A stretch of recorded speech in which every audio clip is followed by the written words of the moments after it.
Welcome to church. We're continuing on our series on the book of Job. For the past couple of weeks, we've been looking at the importance of words. We look at wise words. We look at comforting words. And today we're going to look at on a similar topic, the importance of words. We're going to look at confronting words today. And from Job chapter 17 especially. And in the rise of social media, we have seen many people confront one another, especially on Facebook, how they attack one another with words. And if you have not experienced that or witnessed that, perhaps you should jump on to Facebook and probably a news article on Facebook and look at the comment section, and you will see how people just attack one another and confront one another with hurtful and unthoughtful words. And that's the reality. And the reason I believe people do that is because they feel they do that at the comfort of their home without fearing of any consequences or little consequences of their actions, of their words. So they utter careless words to people, and that's a result of it. Even though the speaker of these words may not feel that they are affected or they bear any consequences, but it affects the recipient of that words. And many people are hurt by words that have been spoken on social media, unfiltered, hurtful, confronting words, to the point that some people even committed suicide because of words that are being said online, on social media. Now, obviously, the fact that we're going to look at confronting words this morning, not all confronting words are bad or negative. There are positive confronting words that we need in our life, obviously. For example, if you have little children, or see a child perhaps running across the street without looking, without checking, they would you would scream, because you would shout, because because you want to save that child's life. And that's words that you utter might be loud, might be, get out of the way, or something like that. But the reason we do that is so that we can save that child's life. Now, another example of how we can use confronting words positively is, for example, we speak of if you have a teenagers in your household and you see your teenage son or daughters beginning to engage in unhealthy behavior, for example, you would lovingly confront them with words, wouldn't you? So that's normal. That's what people would do. So that's how we use confronting words in a positive way. Now, this morning, we will be looking at confronting words. We'll be looking at three things about confronting words: the need of confronting words, the risk of confronting words, and finally, the price of confronting words. So the first one, the need. We all need words that can be confronting in our lives in order for us to grow. If you grow up without anyone confront you or rebuke you with words, then perhaps you have not grown up into a mature person, into a wise person. We grow up mature, wise, because growing up we have people speaking into our lives, confronting us with strong words sometimes. And for Christian, we need confronting words being spoken into our lives so that we can grow into Christ-likeness. And that's the reason we talk about this today. And And there's a saying that basically says, we all living things, and any living things, as soon as you stop growing, you are dead. Any living things grow. And if you stop growing, you are dead. Now, as Christian, the moment that you decide and make a decision to be a Christian, at that moment you are committed to growth, to grow in maturity and in spirituality, and to grow to be more like Christ. So that's what deciding to be a Christian means. Deciding to follow Christ means you basically say, I decided to grow in the Lord, to grow into maturity, to grow into spiritual person. And this is why, and we can grow as a Christian in the context of a community, and that's the only way that God has prescribed Christians to grow, that we are to grow in a community, in a faith community, in a community of believers. That is why I believe there's no such thing as quote-unquote Lone Ranger Christian, because Lone Ranger Christian it's oxymoron. It just does not exist. You cannot say you are a Christian yet you are Lone Ranger. You avoid faith gathering with the faith community, because to be committed to be a Christian, to decide to follow Christ, is to decide to grow, a lifelong journey of growth. And Hebrews 10 verse 24 to 25 says this, and let us consider how to stir up one another to love and good works, not neglecting to meet together, as is the habit of some, but encouraging one another, and all the more you see the day drawing near. So what's the author of Hebrews saying is that as a Christian, we must gather together. We must encourage one another as we gather together. And that is the mark of a Christian, that we enjoy in gathering together in a faith community. Because it is only by living in the community of believers that we will be able to grow. And Proverbs 27 verse 17 says this, iron sharpens iron, and one man sharpens another. And it's only in the context of church and faith community that we can sharpen one another. We can encourage one another. And what happens then, once you are in the community, what happens in the community? And that's what we're going to look at next.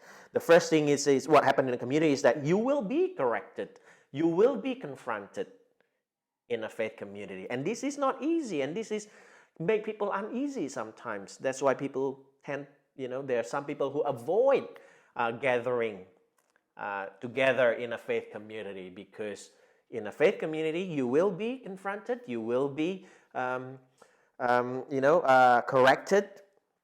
The thing is this, the fact that you need to be in a faith community and the fact that you will be confronted, you'll be corrected, says this, that you are not always right.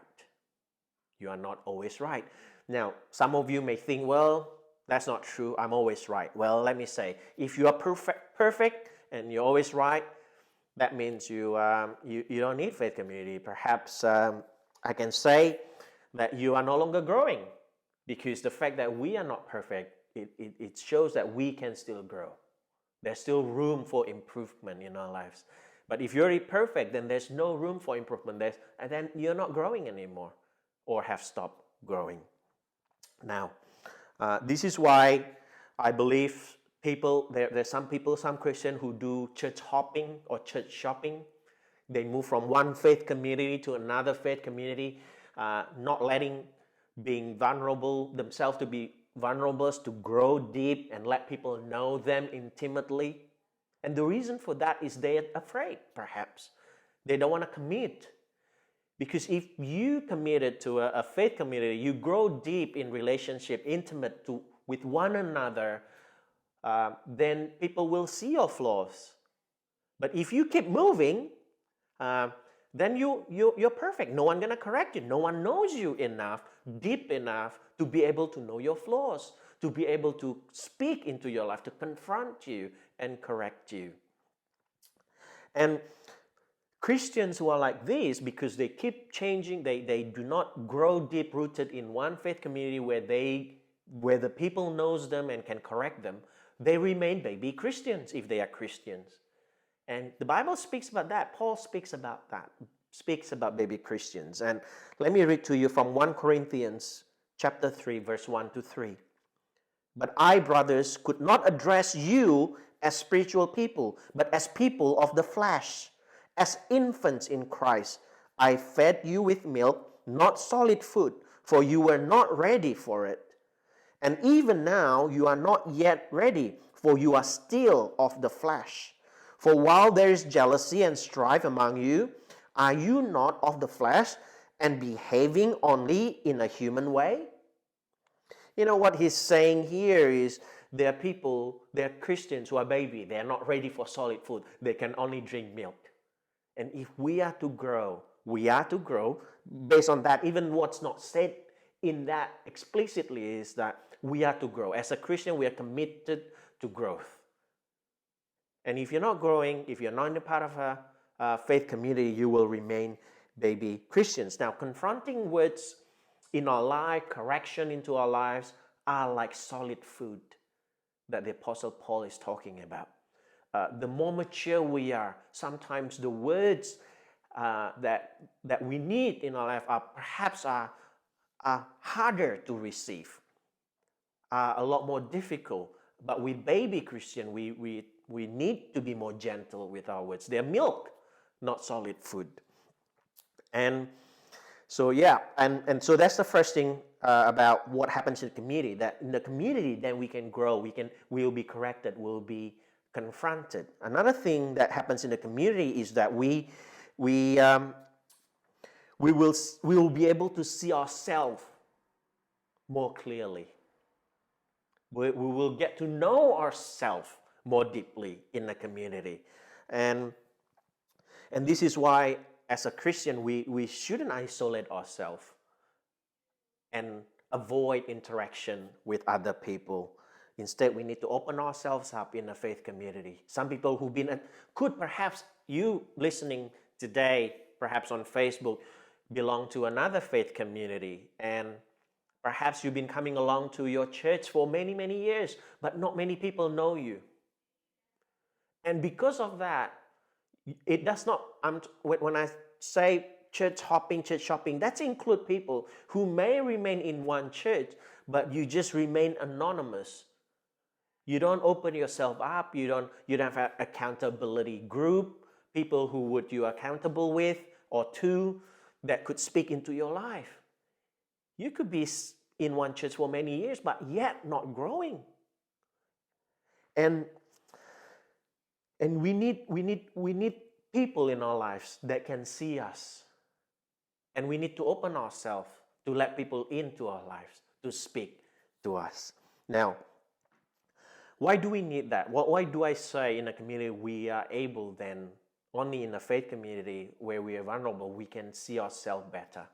We can see ourselves clearly. Well, have you ever listened to your own recording, your voice in a recording? Many people, the first time they hear their voice or their singing recorded, they don't recognize their voice because normally when you sing, you don't hear yourself, at least not in the way other people hear you. You may think as you sing amazingly, you sound amazing until you hear the recording. You can try it. If you've never done it, try it, right? Everyone has smartphones these days. You can do that. Try to sing as well as you could, record it, and then just listen to it without looking at the video. Just listen to it. You would perhaps be shocked and say, wow, who is this awful sounded person? Because we don't hear ourselves normally. We need people to help us and see and hear us to be able to give the right perspective or another perspective in our lives. And let me quote to you from a guy named David Foster Wallace. He's not a Christian. He's dead now, and he killed himself actually. But he's so wise in his words, and I find this really helpful. He once told a story about fish in the water. Let me read to you, quote. There are these two young fish swimming along and they happened to meet an older fish swimming the other way, who nods at them, at the young fish, and says, "Morning, boys, how's the water?" And the two young fish swim on for a bit, and then eventually one of the young fish looks over to the other and says, "What the hell is water?" The point is this: when you are, for the fish, because they are in the water, they don't realize they are in it. It needs someone else to be able to see and speak to them the condition that they are in. And the same is with us. Sometimes we don't see the flaws in our life. And only in the faith community, where you open yourself up, people can speak into your life and confront you. And through that, you get to know yourself more intimately. You get to know yourself deeper. And perhaps then you can grow. Jesus says in Matthew 7:21-23, "Not everyone who says to me, 'Lord, Lord,' will enter the kingdom of heaven, but the one who does the will of my Father who is in heaven. On that day, many will say to me, 'Lord, Lord, did we not prophesy in your name and cast out demons in your name and do many mighty works in your name?' And then I will declare to them," says Jesus, "I never knew you. Depart from me, you workers of lawlessness." Such a strong words. If you want to talk about confronting words, that is one confronting words from Jesus. Jesus said, "On that day, many will say." Now, a couple of things here. First thing you would notice is not only a handful or a few people will say. Many, many people will say on that day, "Lord, Lord, haven't we done this and done that?" And second things you will notice as well in this, these are people who preach and teach the gospel. They teach about Jesus. They even perform miracles. When they pray upon the sick are healed. Yet Jesus said, "Depart from me, I never knew you." That is strong. That is a rebuke. That is confronting words. But that's, fortunately, is a warning. It's a warning for all of us today. In Job 17, let's turn to Job now. In Job 17, Job once again showed his displeasure towards his friend. And he says this in verse 1 and 2. Job 17, verse 1 and 2. "My spirit is broken, my days are extinct. The graveyard is ready for me. Surely there are mockers about me, and my eye dwells on their provocation." We don't know how long Job has suffered at this stage, by this stage, but perhaps quite a long time by now. Job has suffered a long time, and his spirit is broken, and he feels he's nearing the end of his life. And that's how much he has suffered. And notice the words that Job's used here in verse 1 and 2. Referring to his friends, perhaps. He said, mockers. They're mockers about me. And he said, they provoke him, their provocations. These are strong words to be used on anyone. When you describe anyone to be mocking you, to provoke you, these are strong words. Let alone if you use it on your own friends. And that's what Job is doing. He used this to describe his friends. These are strong words. And why is that? Well, because Eliphaz and the other friends of Job, Bildad, they have been confronting Job's sins, quote unquote sins, or Job's error. But we know their confrontation, their confronting words were unhelpful and inappropriate. So they are helpful confronting words, as in the words of Jesus that we just read. And also at the same time, as we have read in Job 17, or even before that, from the mouth of Job's friends, they are confronting words that are unhelpful and inappropriate. Now, so where the question is then, where did Job's friend get it wrong? If the confronting words can be both positive and negative, helpful and unhelpful, then let's look at together how did Job's friend get it wrong, so that we can learn from it, so that we don't make the same mistake. So when we confront one another in a faith community, in church context, or brothers and sisters, we don't confront people with words that are inappropriate and unhelpful like Job's friends.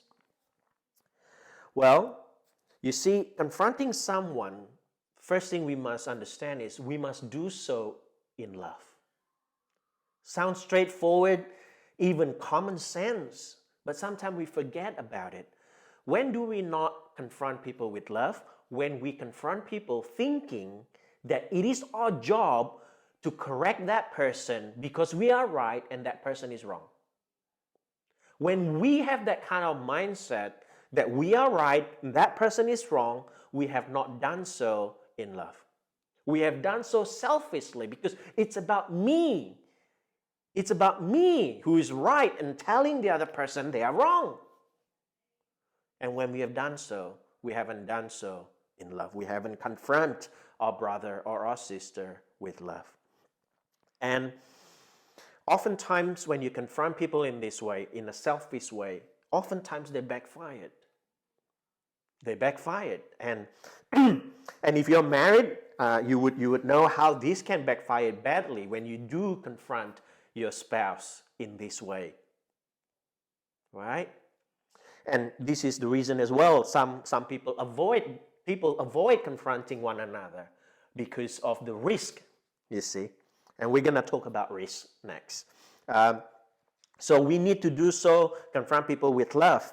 So in other words, I want to say, when you want to confront someone, confronting must come hand in hand with supporting that person, loving that person.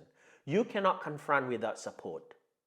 There's no such thing of we have no right to confront people when we have not loved that person. No right whatsoever. We have no right to confront someone if we do not support that person. So support and confront goes hand in hand. The old saying is true that says this: people don't care how much you care until they know how much you care. So people don't care how much you know until they know how much you care. So support and confront must go hand in hand.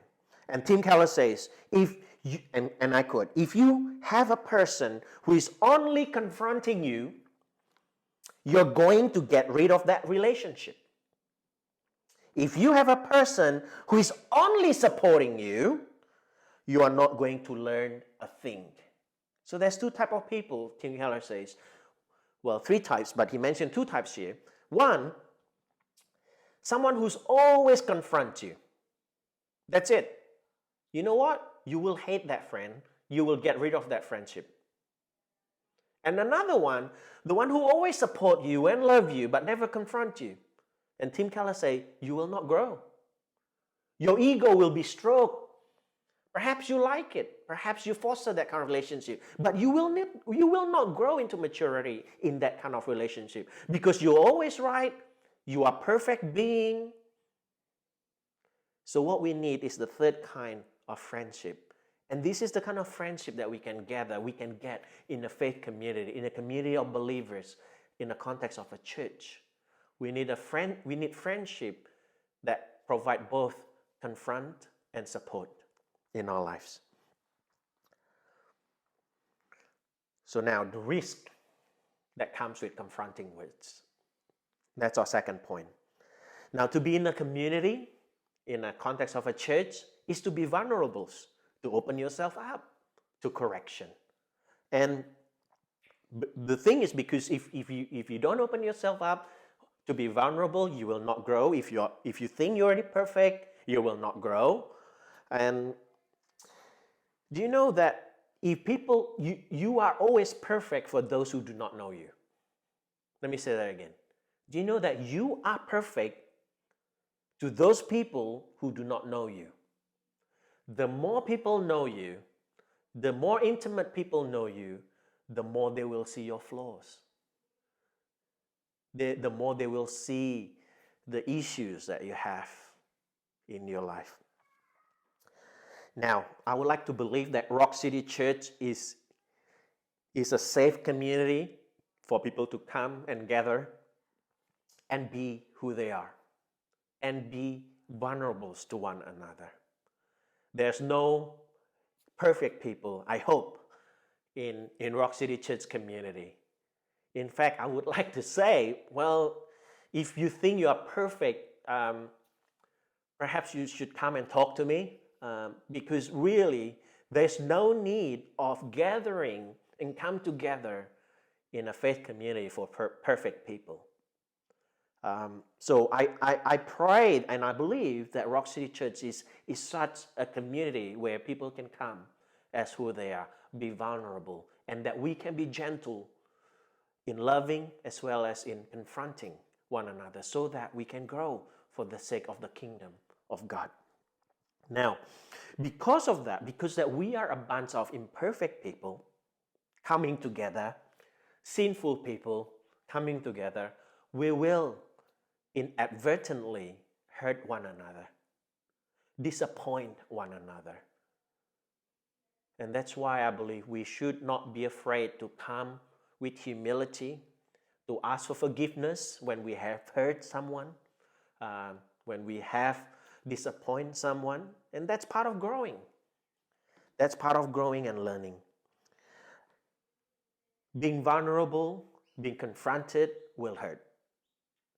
But when you feel that you've been confronted in such a way that it speaks into your life, speaks truth. I'm not talking about inappropriate, misdirected words like Job's friends, but words that are perhaps true, yet still hurt so much. And sometimes to the point that we may feel rather disappointed. You see, let us not avoid that. Just like it's like someone who goes to the gym and lifting weights and say, I don't want to get sore. I don't want to get pain in my muscles or anything. Well, if you do that, then there's no point going to the gym because you won't grow. If you want to grow, if you want to progress when you go to the gym, you got to push yourself. You got to push the limit. And then, for the whole week, your muscle will sore and you might be able to walk properly for a week. And so is our maturity and our spirituality. It needs to be stretched. Sometimes confronting words, people that speak words, truth into our life, may hurt and may disappoint. And because of that, there's always a risk. If you are the person who utter those words, like that want to confront someone, but support and in love, it comes with risk. There's a risk of being rejected by that person because that person may not take it with humility, with loving kindness. So there's risk when we confront one another. And this is why I said sometimes even in a marriage, some couple avoid confronting one another because they want to avoid the risk of being of conflict. Because they do not want conflict, they don't confront one another. Now, relationship like this will not grow. It may sound good on the surface to outsiders. Wow, this family, they're always nice to one another, always kind words to one another. Yes, perhaps that's good. But if there's never any conflict, the relationship will not grow. It'll stay that way. Because when the premise is we are imperfect people need something in their life, someone to speak into their life for that person to change. Okay? Now, so when one confronts another in love, so when you confront your brother and sister in the faith community in love, in other words, I want to say you are taking a risk, but that's a risk worthwhile. Let me share a little bit of a story. The last time I read The Hobbit was about 20 years ago. Until recently, I reread The Hobbit for my boys for bedtime story, my two boys, and we did that every night for 2 weeks, about a chapter a night for 2 weeks. And it's amazing story. If you have not read the book, come and see me. I got a copy here. It's just amazing story. Towards the end of the story, The Hobbit, the king under the mountain, Thorin, he, from a very kind, sensible person, he has gone mad because of the greed, because of the wealth that he gained. He has become greedy and gone mad, and no one dared to confront him. Not even his kin, his relatives, not even his closest friends, the dwarfs. No one dared to confront him. But then come along this little weak, seemingly weak hobbit by the name of Bilbo Baggins. He confronted Thorin for his greed, for being untrustworthy, for having changed. And Bilbo risking everything, risking his by doing so, he risked his own life. And in the movie, if you watch the movie, to the point that he was almost being thrown over the wall to his death. And that's the risk he took. But towards the end, there was this epic battle, amazing epic battle called the Battle of Five Armies, where unfortunately Thorin was fatally injured. And before he died, he called for Bilbo. And he said this to Bilbo. And I quote, "I would take back my words and my deeds at the gate. You did what only a true friend would do. Forgive me. I was too blind to see it. I'm so sorry that I led you into such peril." And those words Thorin uttered, not in the book version of The Hobbit, but in the movie version. He says, "You did what only a true friend would do." At that time, even as I read this, my eyes swelled up with tears, because it's such a touching moment. Because only a true friend would take that risk. For you to love someone and care and support someone so much, you wouldn't even think twice to risk anything. So in this case, Bilbo loved Thorin so much that he risked even his own life. And fortunately, and it's a good ending, that Thorin appreciates that and can see that. Sometimes the most helpful words are the hardest to say and carries the most risk. And C.S. Lewis, in the book The Four Loves, again, perhaps one of the most amazing books from C.S. Lewis, The Four Loves, he says this, and I quote, "To love at all is to be vulnerable. Love anything and your heart will be wrung and possibly broken. If you want to make sure of keeping it intact, your heart intact, you must give it to no one, not even an animal. Wrap it carefully with hobbies and little luxuries. Avoid all entanglements. Look it up safe in the casket or coffin of your selfishness. But in that casket, safe, dark, motionless, airless, it will change. It will not be broken. It will become unbreakable, impenetrable, irredeemable. For to love is to be vulnerable." That leads us to our third point, the price of confronting words. Not only that, confronting words are risky, they are costly.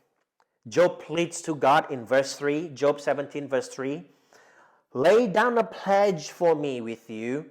Who is there who will put up security for me, says Job to God. So Job wants God to put pledge for him, to put on a security for him. That is costly. Now, not only costly, it's quite risky and costly. Can you see? Now, imagine you are taking out a mortgage and you need a guarantor in order for you to secure your loan. Who would you ask? You wouldn't ask stranger for that because you know the risk and the cost, and no stranger would do that for you. You would ask the most trusted people in your life to be your guarantor, to put up security for you. And that is what Job is doing with God. He did not plead to his friends for that because he knows that is too costly and too risky. He pleads to God to be his guarantor, to pledge for him, to be his security. And that's the price. And Proverbs says this actually. The Proverb says in Proverbs 11:15, whoever puts up security for a stranger will surely suffer harm. But he who hates striking hands in pledge is secure. It carries risk, and it's very costly to pledge for someone, to put security up for another. So as close as Job's friends know Job, they do not know him like God knows him. And that is why I believe Job pleads to God, not to his friends.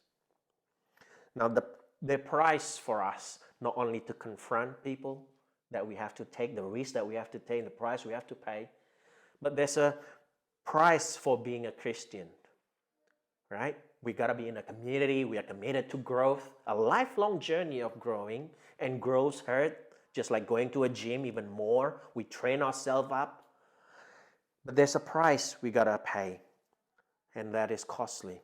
Now, living in a secular post-Christian world, society like Australia, or wherever you are, you may be listening from Facebook. If you're living in a secular and post-Christian world, you know the price of being a Christian. That for your belief of Christian truth, you may be rejected, you may be hated by your peers.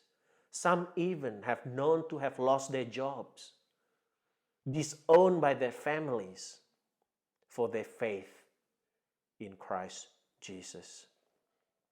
And perhaps we think that is too high of a price to pay to risk our career, to risk our job. So let us just hide and not confront people with truth, with what we believe.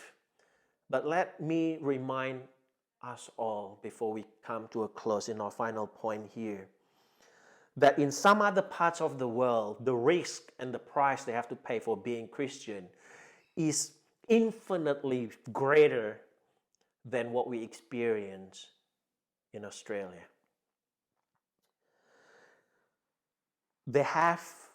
When they actually literally risk their lives when they have to confront their culture with Christian truth, with the truth that they believe in. And only recently, I think a couple of weeks ago, I read a tragic story of a pastor in Nigeria who was shot dead together with his wife, his pregnant wife, as they were working on the field. The price they have to pay for being a Christian.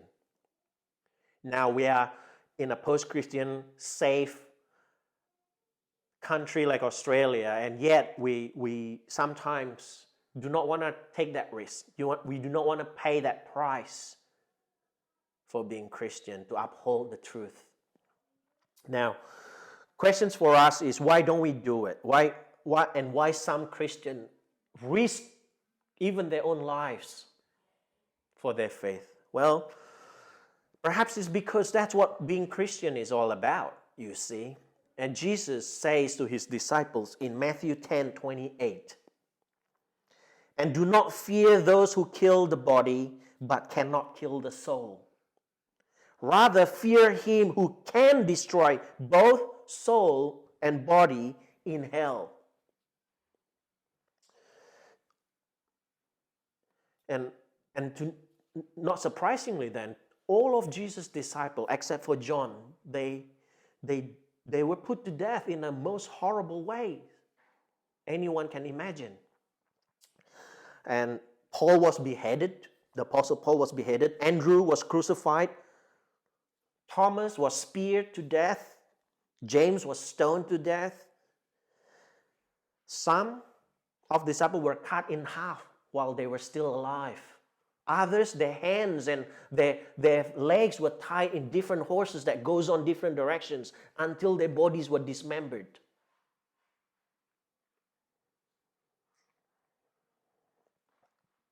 Only truth will lead us to eternity with Jesus. But lies will lead us to eternal punishment in hell. That's the word of Jesus, and that is hard truth. That is confronting words. See, truth must always confront lies. We cannot have truth and not confront lies.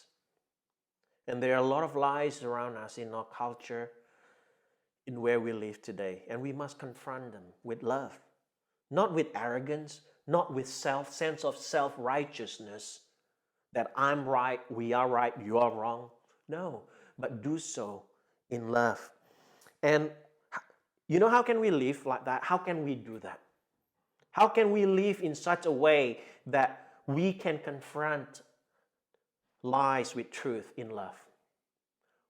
We can live like that if we perhaps have a motto, a life's motto, like the Apostle Paul, who says, to live is Christ and to die is gain.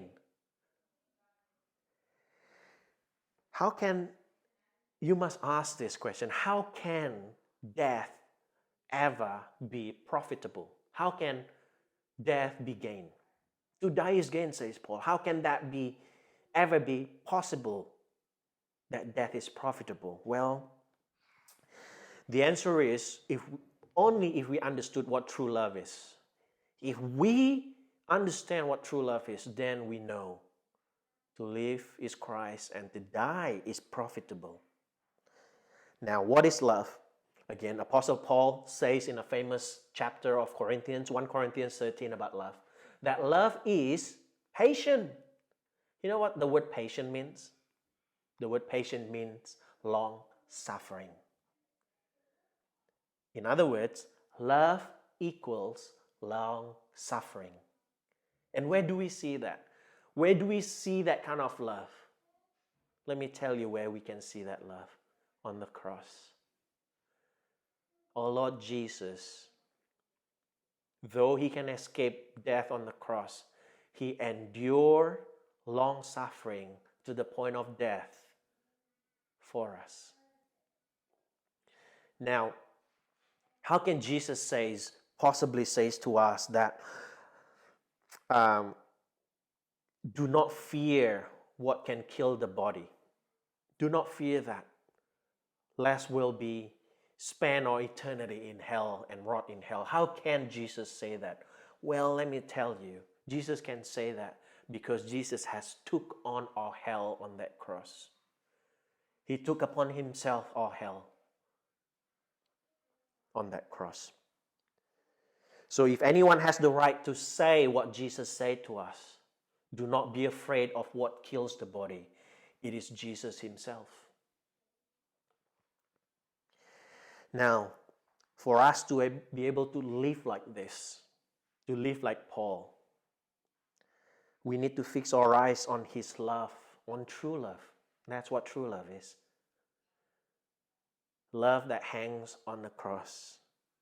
And only then will we be able to stand firm and confront lies with truth and be able to say with the Apostle Paul, for to me to live is Christ and to die is gain.